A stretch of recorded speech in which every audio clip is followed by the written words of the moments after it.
Village. Encore ballon retrouvé, bon dégagement du côté de l'école d'Arégie et le gardien qui va se dégager. Voilà, le gardien d'école qui se dégage. Voilà encore dans le duel aérien de l'autre côté. Et sorti donc, ou bien ce n'est pas encore sorti, long dégagement de l'autre côté. Attention sur ce ballon-là, ça se bat de l'autre côté que c'est déjà l'arbitre. Alors qu'il y a un coup franc au terrain central de Gambo qui habite bien sûr cette finale de la zone.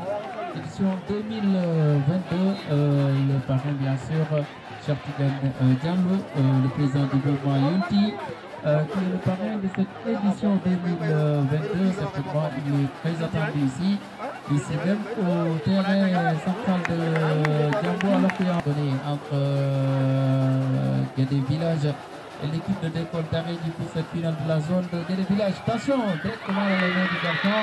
La bonne frappe au côté de Guédé Village. L'équipe de Guédé Village donc, qui est en train tout simplement de replier un peu avec une concentration. Au côté bien sûr les verts blancs. On va voir ce ballon maintenant dégagé de l'autre côté par le dossard numéro 9 au côté de l'école d'Arégie.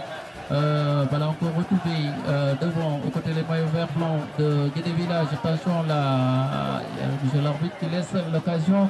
L'avantage autant pour moi sur le côté droit. Un bon centre repoussé. Ce ballon toujours dans les pieds de Guédé Village.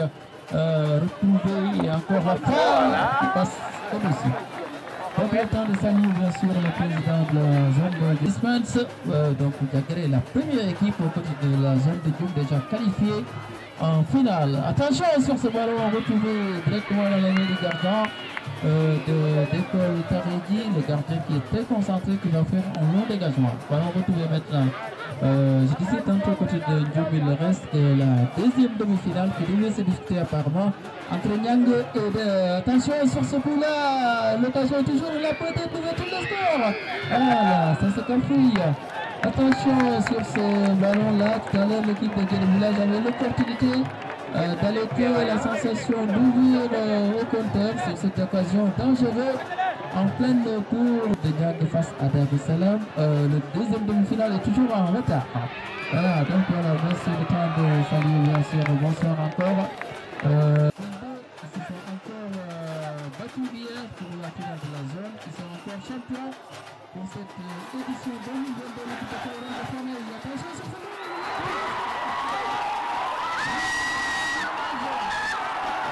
Il va connaître son partenaire. On a le dossard numéro 12, le capitaine. Ballon perdu, retrouvé au côté de l'école d'Arégie. Maintenant, dans le crocheté, réussi au côté de Guédé Village, le capitaine qui va crocheter. Là, on bon centre au côté de Guédé, peut-être le pénal. C'est position dangereuse. Monsieur l'arbitre, c'est le maître du terrain. Il faut aussi que les supporters reculent un peu, n'a pas entré au niveau donc, de cette pelouse pour perturber un peu la rencontre. J'espère que les hommes en bleu avec les ASP sont aux côtés de, bien sûr, de la sécurité. Attention encore, ballon retrouvé, cette fois-ci au côté de la défense de Guédé Village. On va solliciter le gardien même qui va garder le ballon, le gardien de Guédé Village. Donc il garde tranquillement ce ballon. Attention encore, ballon retrouvé, cette fois-ci au côté de Guédé Village, ballon repoussé. Disait tantôt la position de l'équipe d'école alignée, donc il y a Assim Diallo, comme le gardien de but, Seydou Mamadou Sow, il y a aussi Amadou Diallo, le dossard numéro 4, Boubou comme le dossard numéro 2. Voilà, finale zone Guédé Village, Edendo et terrain Mo Jambo pour la finale de l'édition 2022. Donc, Edendo dire le président Bokma, Mbada présenté, Salimdra et Bobé Chengatmari TV. Salam alaikum Bandira, Salim Mon Gofofu, Indimoumé et Todimoum. Donc, Min Sadja Abdoulaye, président zone Guédé Village. Donc, on est là pour la célébration de la finale zonale édition 2022. C'est pour Sifner quand même min Léli Foudad, min Poudi presque le 7 septembre avec 18 équipes. Donc on fait deux matchs par jour. Mais c'était difficile, mais quand même, avec l'aide du bureau, du comité directeur et les ASC, on est arrivé quand même à terminer à temps. Voilà, pour le parrainage, c'est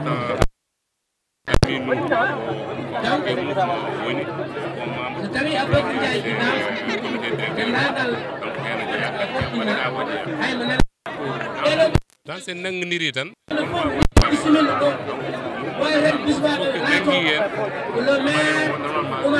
ko wonno koy kay décharger fof o waɗi comme tout le monde donc selon ses moyens e mbaw ko makara no waɗi go fof wala tan ko wawi ko donc minen ne min mbaɗani on n'a pas été trop ambitieux juste le nécessaire pour que final o waw jouer vraiment kadi il a respecté le cahier.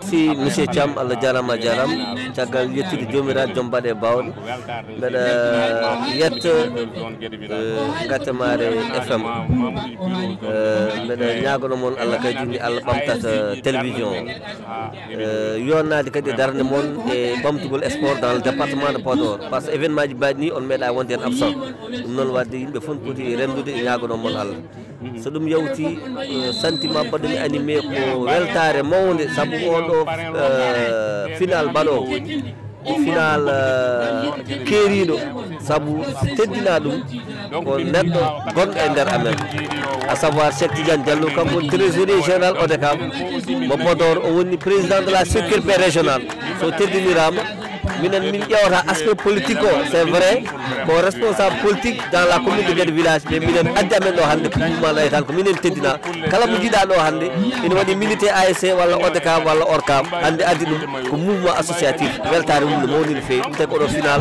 o nannali final uji keddiɗi ɗi.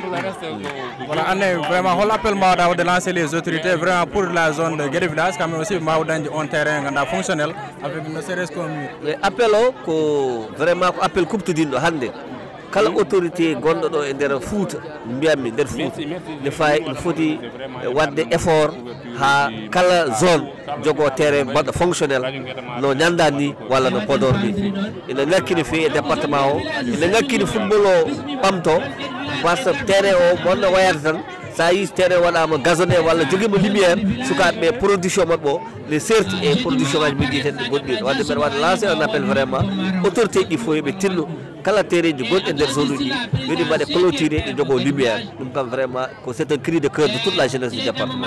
Assalamu alaikum Gatemare TV min calmini dendagal heɗotoɓe Gatemare TV auditeur uji auditeur aussi min mbimon bismillah e ñalawma Cheikh Tidiane Diallo woni final zonal zone Guédé village donc duttuɗa e namdal ngal mi nanani no fewi namdal ngal. Voilà gartana min seeɗa par rapport e sentiment mo joguiɗa e oɗo final hannde mbaɗaɗo organisé ɗo e zone Guédé village. Sentiment ko sentiment weltare surtout weltare no fewi par ce que teddiniraɗo ñalawma o ko mo ganduɗa jeeya koye amen jeeya koye ODCAV mo Podor trésorier général ODCAV mo Podor donc so neɗɗo ODCAV teddirama final te minen amin goni yimɓe nawetan tambiɓe nawetan o min mbawi tan ko weltade e ñaganade Cheikh Tidiane kadi ñalawma o yo joofe e jaam vraiment monde sportif o kala jeeyaɗo mouvement sportif mouvement nawetan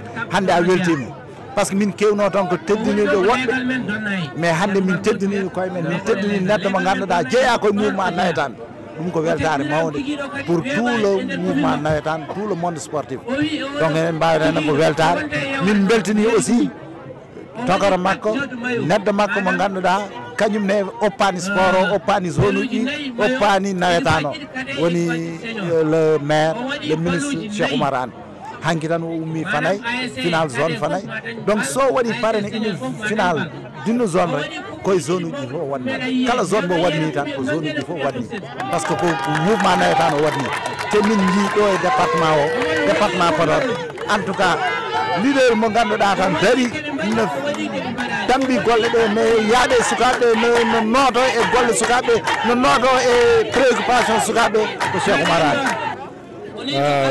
Anne Gatemare TV on calminama on juurama mi salmini moon bisimilla moon. Voilà gartana min seeɗa hol vraiment sentiment mo joguiɗa hannde par rapport à organisation finale mo ganduɗa ko Sadio Abdoulaye Diallo woni président de la zone et aussi parrainage Cheikh Tidiane Diallo holko mbawɗa artande en. Bon final hannde kam vraiment c'est une finale spéciale c'est une finale sportive parce que toute la finale un membre de l'ODCAV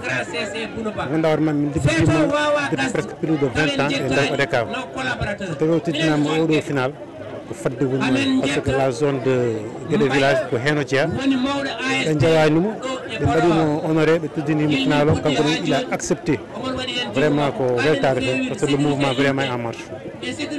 Voilà, on appelle maintenant lancer également les autorités vraiment pour qui wala zone Guédé village et on va donner aussi mur de clôture par rapport au marché du Joal. Effectivement, les autorités dans toutes les zones du département, la mur du monde, c'est vraiment des murs, vraiment jouer des grilles de protection, de sécurité. Le parrainage, c'est bon parce que c'est vraiment un parrainage. Un responsable est terrain, sur par exemple, des tâches qu'on a fait.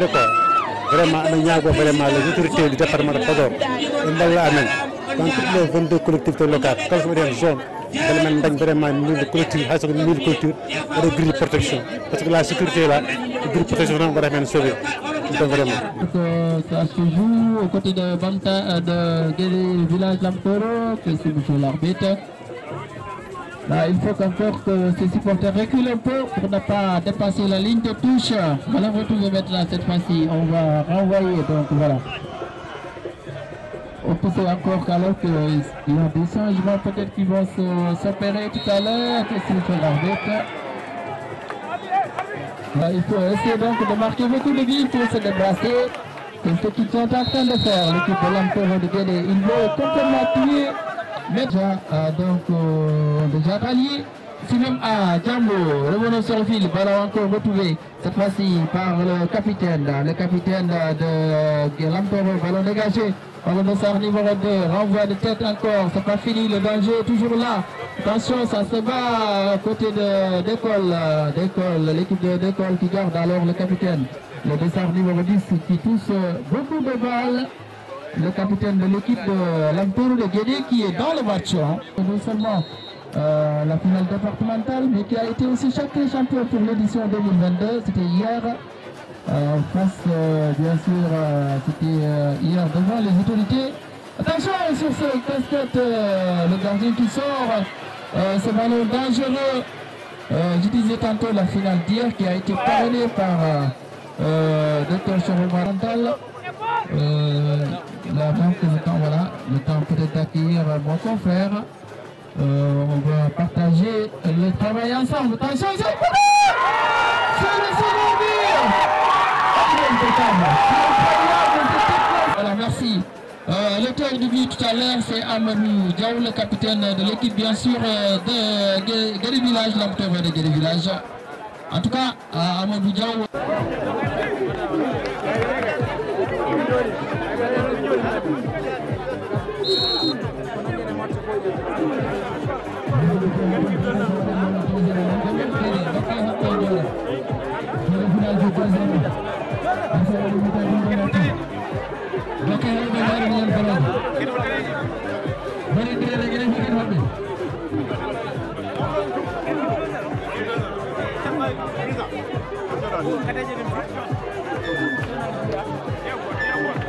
Merci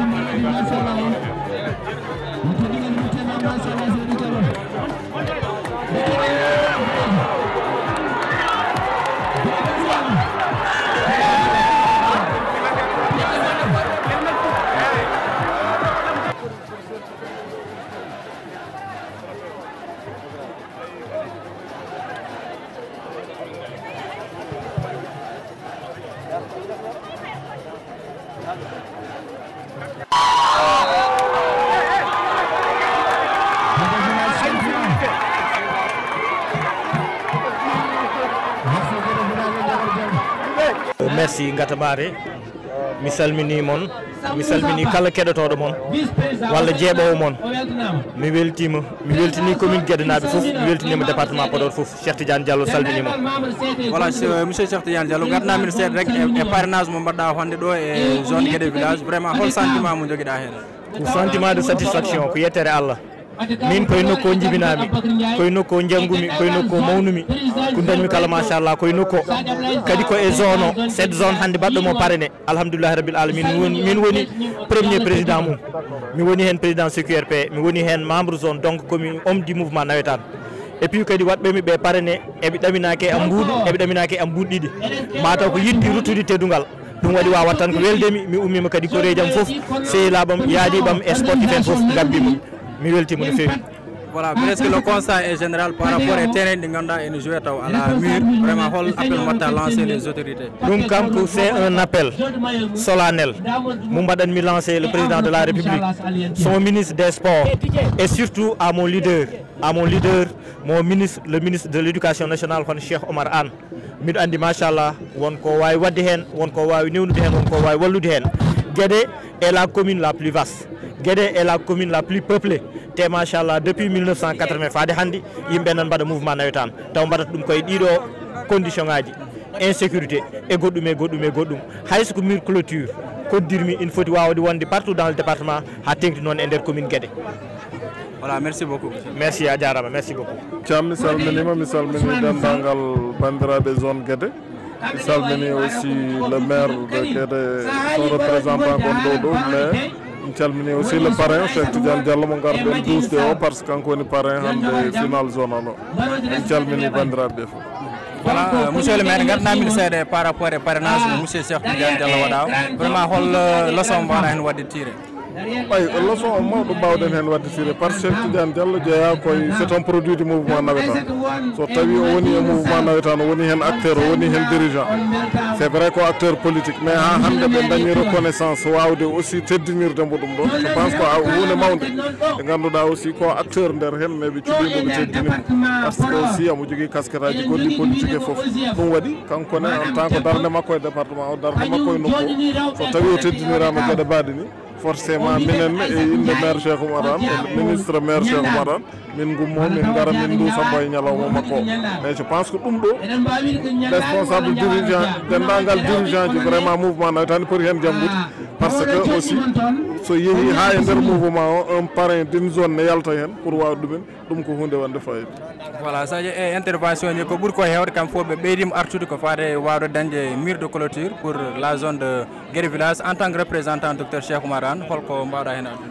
aɗa andi ɗum ɗon ko hunde ɓurde famɗude nde commune ɓurɗo mawnude dans le département de Podor foti wadde revendiqué hande sen ƴeewi potentiel gonɗo dans cette commune so tawi hande aɓe jogui ɓe ngala terrain mbaɗade clôturé ko ɗum caɗele ɗum ɗon noon en lancet appel e responsable uji fof à commencer par le maire de la commune mais aussi le ministre de l'éducation nationale eɗen gandi ko défenseur du département beele ambo wawa e kankone haaldude le ministre des sports e bandiraɓe foof pour ɗum wawa dañede par ce aussi la plus grande commune du département ene foti jogade un terrain mbaɗaɗo clôturé ay ɗum kadi ma yetto e makko te mbeɗa nandi maw daro hen so Allah jaaɓi. Merci beaucoup monsieur. mo yettani sababu yettata Allah addumen ɗo hande ko ardade men mouvement biteɗo mouvement yonti waddi e dow indi mouvement yonti en calmini yimɓeɓe foof en juurima ɗumen bandiraɓe en mbi hande mouvement associatif woni pelle dilloje ɗe e nder Sénégal e nder région e nder département o e nder commune o jaaduɗi noon ko ɓuuri tengtude e sport kamɓe fof eɓen ɗo donc mi salminiɓe mi yettiɓe mi juuriɓe kamɓe fof salminago mabɓe mi fawi ɗum e junggo ɓinguel nenam hono Aboubacry Ndiaye oɗo dari ɗesera bandiraɓe les anciennes gloires woni fettannoɓe hanki e heccani wonnoɓe ɓeɗo gila hadi zone o wondi zone kamɓe fof eɓe ngari eɓe jeeya ko e guri ɗe kala hay hen goto mi yejjitani mi yettiɓe bandiraɓe wonko gueɗe dañi soko wonti poɗodiral goto fof daro fooɗa kono soko wonti ko ndenduɗen goto fof ɗacce ko jagguno ko enen fof ndenden yummo goto e baba ɗum ɗo holliri ɗum waddi les responsables politique somi haali responsable politique noon puɗɗortomi aussi ko mon leader mon frère le ministre Cheikh Oumar Anne délégation makko mawɗo ari ɗo hen mi yettimo mi salmini le maire Omar Diaw, mon ami et frère Bounaba, Mboulimi Djouma, M. Elaz Thiam et on a délégation, le maire Ousmane Villan, on a fait Salmini Mon Yetimon. Bandirabi, lui no Guédé, Wakou Guédé Dani. Hanki, Koumaounam, Mahmoud Bokar Sal Wonodo, Salmini Mon délégation Makonando. Handi, Koumaounam aussi, Omar Baba Nando. Délégation Makonando et garde mon frère Tani Djelam Hon Assane Misal Minimum Yeltimo. Bandirabi, Miwawa was toutes les zones du département de Podor. Et bien vous m'avez dit Fanaï, Ha Dodel, Ha Chile, Ha Nyandan, Ha Podor, Ha Ndioum, Ha Guédi Chantier, Ha Guédi Village, Ha Touldi Dima, Miyeji Talou, à la zone Kédido, on a fait Miyetimo. Zone Guédé, Midoussiki comme Mbadiko, il ne va pas ino wada tano kon hewani. Midoussiki sinni eɓe jiilotono ko jawdi, sinni eɓe jiilotono ko matériel wona e chef gelɗo e payi. Sababu o tan ko machallah ko enen gadi wonde président de cette zone. Ko enen goni ɗo président sécurité duuɓi limlimtindi. Ha handi kadi ko enen Allah waɗi machallah eɗen e mouvement o en ɗaccani ndi wonno jiiɗen hen ko jaam. Jiɗen hen ko cuelagal jiɗen hen ko ɓantare ndeɓi tottu men koɓe tottu men ko so mouvement yonti jaɓano en natata ndi mouvement yonti jaaɓi nde mouvement sportif jaaɓi ni woni kala ko waɗa hen mouvement yonti le mouvement sportif et tout le monde Allah jarama on jarama bandiraɓe so waɗi poɗodiral alay sago wodo gañiɗo wodo gañaɗo les deux équipes gañiɓe ɓe félicitations yon jogoro jaam komin tottumon ko amen jawi onon gañaɓe ɓe kadi hunde ko haade tan juuti final weeɓani équipe aji ɗi e timmino 17 il faut tan wonde gañiɗo waddi mbeɗa wanmon encouragé ko heddi ko wonko welimi ɗo en e nden zone on jii auto final en jeeɓino taw teddinirano ɗum ko mon ami e frère Malick Sy mbeɗa salminamo de passage délégation makko ɗon ɗo waɗi dans la sportivité dans le fair play machallah en jetti Allah ɗum ɗo fof so waɗama réussir c'est parce que nous avons une grande zone mais aussi nous avons une zone joguiɗo mérite et pour cela mbeɗa waɗa lancer un appel solennel au président de la République son excellence Macky Sall à son ministre des sports mon ami et frère mon grand frère Aboussi Iledo mais aussi et surtout mon leader et frère le ministre de l'éducation nationale Cheikh Omar Anne miɗo andi won koɓe mbawi hen wadde commune Guédé woni commune ɓurɗo yaajde woni commune machallah ɓurɗo hewde yimɓe hande hade janggo te machallah fettoɓe ɗo oɗon gandi ina mbawi kono noon eɗen gandi e situation oɗo petteteɗo situation d'insécurité wadde Guédé ina yiiɗi hayso ko mur de clôture kala bawɗo hen jaggudu ina ñaaga vraiment ndi jaggata hen en mbawa wasi yettude les populations de Diambo machallah so hunde ari ha yettima ɗo hen eɓe beela en mbawata wasi yettude la presse machallah koɓe sehilaɓe koɓe wandiraɓe dinodda foof eɓe gari en jettiɓe en limata noon mais tengti noon e la 2S TV e wondi ɗum kala la gendarmerie nationale les ASP kamɓe foof so gueɗal ngal ari ha regli ɗo en machallah Allah ina weela eɓe tawa bandiraɓe les arbitres machallah e situation ngaji ɗeɓe mbaɗata ɗi ɗe mbaɗata ɗi arbitré so yettima ɗo hen Allah ina weela eɓe beela cohloji ɗi ko ɗo tawɗen ɓe inchallah ko ɗo ɗacceten ɓe en jejjittaɓe sukaɓe ɓe mawɓe ɓe worɓe ɓe ha tengti noon e onon donna e mawo Boulel Sahra naaɓe sibiyam mawɓe e sukaɓe yoni mofo sénégal sukaɓe onon foof mi salminima on mi weltanima on mi yetti on gañiɓe ɓe mbeɗa wiya ɗumen yo jogor jaam gañaɓe ɓe mbiɗa wiya ɗumen décourage ko noon tan alay saago woɗo ƴettude ram voilà yeɓoɓe cher moon Gatamari TV on calminama on bismama ɗo e cher moon mo ganduɗa ko noon jeeyi ɗum koye moon donc en garin ɗo hannde e zone Guédé village ko final zonal 2022 zone oɗo hannde hakkude ASC décollé e ASC Guédé village donc e nder hen oɗo final en ƴeewi championnat zone Guédé village ene wayni waɗi démarré que le 7 septembre 2022 taw ko ɗo e terrain mo Diambo donc ko de zone Guédé village ko ni siforno e nder championnat ɓe donc poule A wonno toon ko Agnam wonno toon ko Guiya Diambo Suballo Guédé village donc au niveau de la poule B on avait décollé Diawara Mboyo Jéeri Fondé As donc toto poule C on donc Donay, Sinthiou, Djambo, Mbantou et Gaoudi Boafi. Donc poule D, on donc Guédé Village, Wouro Madiou, Dental Donay, Marine Frespe et Petel Diagesse. Donc combien de on a aujourd'hui et Toto Faté championnat zonal Guédé Village 2022.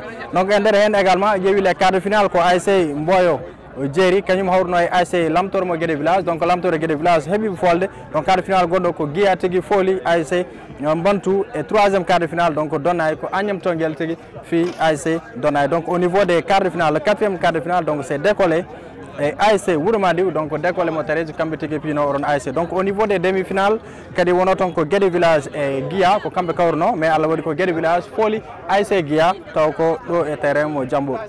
Également dernière demi-finale mo ganda hebi do joueur donc ko Agnam Tongel kambe kadi décollé fibi. Donc les finalistes on avait Guédé Village et l'ASC décollé. Donc dum wonno do vraiment do e odo championnat zonal 2022 donc mo ganda le parrain c'était monsieur Cheikh Tidiane Diallo, un responsable politique. C'est également quelqu'un qui est au niveau de l'ODCAV de Podor. Donc kanko tigi wonno parrain de cette édition. Donc en yewi nder match donc ko ASC décollé ASC Guédé Village tigi fi ASC décollé taw ko odo final jouanno do hande do e terrain mo Djambo. Donc le président de la zone M. Sadio Abdoulaye Diallo, donc on a vu d'importantes délégations hebido arde et odo final vraiment wadum assisté. Donc il y avait du monde public arino, des supporters de part et d'autre. La délégation de Dr Cheikh Oumar Anne, représentée par son chef de cabinet, M. Bounaba, également le premier adjoint au maire, M.